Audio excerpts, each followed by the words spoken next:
बिस्मिल्लाहिर्रहमानिर्रहीम। प्यारे बच्चों, अस्सलाम वालेकुम। गौहर पब्लिशर्स की जानिब से खुशामदीद। हमारा मोटो है redefining the geography of education through digital resources for conceptual learning.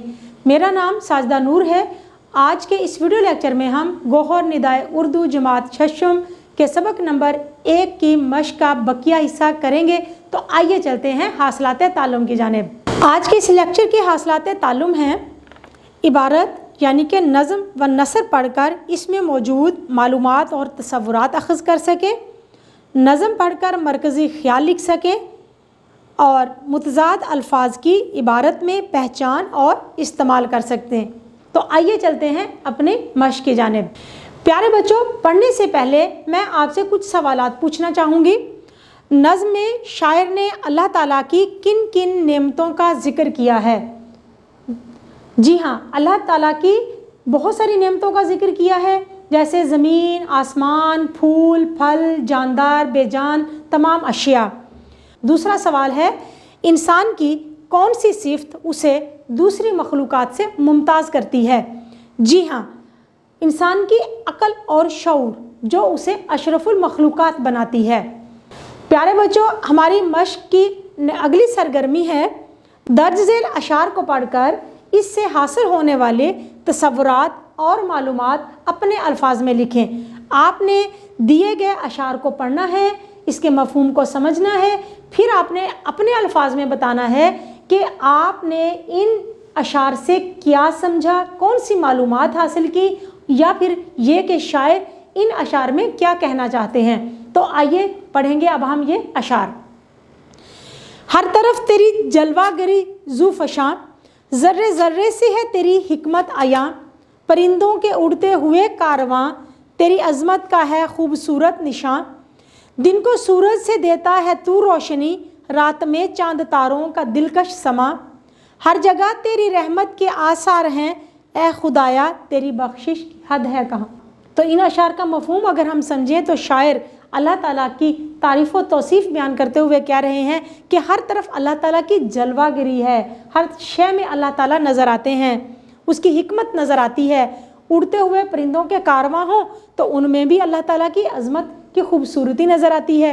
दिन को सूरज की रोशनी होती है तो रात को चाँद और तारों का खूबसूरत समा होता है, मंजर होता है। यानी कि हर जगह अल्लाह ताला की रहमत के आसार नज़र आते हैं, अल्लाह ताला की बख्शिश की हद हमें कहीं नज़र नहीं आती। तो प्यारे बच्चों, अब आपने अपने अल्फाज में बताना है कि इन अशार में शायर क्या कहना चाह रहे हैं। प्यारे बच्चों, अशार का मफ़हूम आपको समझ आ गया। अब आपने इन अशार में दी गई मालूमात, दिए गए तसव्वुरात को अपने अल्फाज में बयान करना है। तो किस तरह से बयान करेंगे? इन अशार में शायर अल्लाह ताला की तारीफ़ बयान कर रहा है। हर तरफ अल्लाह ताला के खालिक़े कायनात होने के निशान हैं, हर शय में अल्लाह ताला की शान और बड़ाई नज़र आती है। उड़ते हुए परिंदों के गौल अल्लाह ताला की अज़मत बयान करते हैं। ज़ाते बारी ताला ने दिन को सूरज की रोशनी से और रात को चाँद और तारों से खूबसूरत बनाया है। शायर कहता है कि हर जगह अल्लाह ताला की रहमत के आसार हैं और तौबा करने वालों के लिए अल्लाह ताला की रहमत और बख्शिश की कोई हद नहीं। प्यारे बच्चों, हमारी अगली सरगर्मी है हम्द का मरकज़ी ख़्याल लिखें। तो सबसे पहले हमें ये समझना है कि मरकज़ी ख़्याल होता क्या है। किसी भी नज़्म का बुनियादी तसव्वुर जो नहायत मुख्तसर और जामे हो, मरकज़ी ख़्याल कहलाता है। तो अब हम हम्द का मरकज़ी ख़्याल लिखेंगे। ये कायनात अल्लाह ताला की कुदरत का हसीन शाहकार है। अल्लाह ताला हर चीज़ का खालिक व मालिक है और इंसान को बेशबहा नेमतों से नवाजा है। दुनिया की हर शय अल्लाह ताला की ग़ुलाम है। अल्लाह ताला का नाम सबसे प्यारा है। प्यारे बच्चों, हमारी अगली सरगर्मी है ज़ुबान सीखें। ज़ुबान सीखें में हमें एक टॉपिक दिया गया है मुतज़ाद अल्फाज। सबसे पहले हमने देखना ये है कि मुतज़ाद अल्फाज होते क्या हैं। तो मुतज़ाद अल्फाज की तारीफ़ है वो अल्फाज जो मानी के लिहाज से एक दूसरे की ज़िद हों, मुतज़ाद अल्फाज कहलाते हैं। मिसाल के तौर पर ज़मीन की ज़िद है आसमान, थोड़ा ज़्यादा, गर्म की ज़िद है ठंडा, तंदुरुस्त बीमार, ऊपर नीचे। ये तमाम अल्फाज एक दूसरे की ज़िद हैं। ऐसे अल्फाज को हम الٹ الفاظ بھی کہہ سکتے ہیں کہ ایک لفظ آپ کو بتایا گیا، آپ نے اس کا الٹ بیان کرنا ہے، تو ایسے الفاظ کو متضاد الفاظ کہتے ہیں۔ پیارے بچوں، ہمارا سوال ہے کہ درج ذیل جملوں میں خط کشیدہ الفاظ کی جگہ متضاد الفاظ لکھ کر دوبارہ جملے لکھیں۔ پیارے بچوں، ہمارے پاس پہلا فقرہ ہے آج بارش ہوگی، اور یہاں پر خط کشیدہ لفظ ہے آج، یعنی کہ آج کا متضاد ہم نے لکھنا ہے، تو آج کا متضاد ہوگا کل۔ تو اس طرح سے ہمارے پاس جو نیا فقرہ بنے گا، جو نیا جملہ بنے گا، وہ ہوگا کل بارش ہوگی۔ ہمارا اگلا جملہ ہے علی نے نئی موٹر سائیکل خریدی۔ اس جملے میں خط کشیدہ لفظ ہے ہمارے پاس نئی، یعنی کہ نئی کا متضاد ہم لکھیں گے، تو نئی کا متضاد کیا ہوگا؟ پرانی۔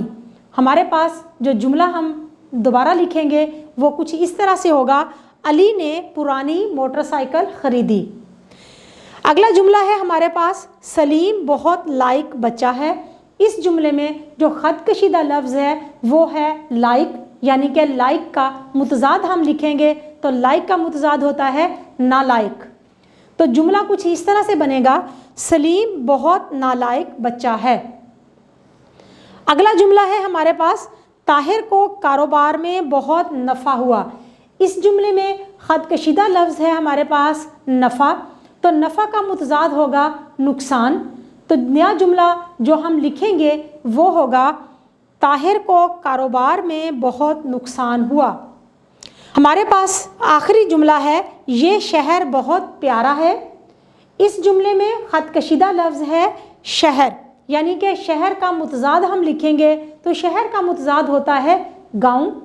تو جملہ جو ہم دوبارہ لکھیں گے وہ کچھ اس طرح سے بنے گا یہ گاؤں بہت پیارا ہے۔ پیارے بچوں، امید ہے کہ آپ کو آج کا یہ ویڈیو لیکچر بہت اچھی طرح سے سمجھ آ گیا ہوگا۔ اپنے تعلم کو پختہ کرنے کے لیے آج کے لیکچر کو دہرانا مت بھولیے گا۔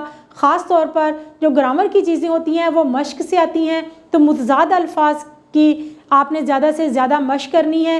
انشاءاللہ اگلی ویڈیو میں اگلے لیکچر کے ساتھ پھر ملیں گے، تب تک کے لیے اللہ حافظ۔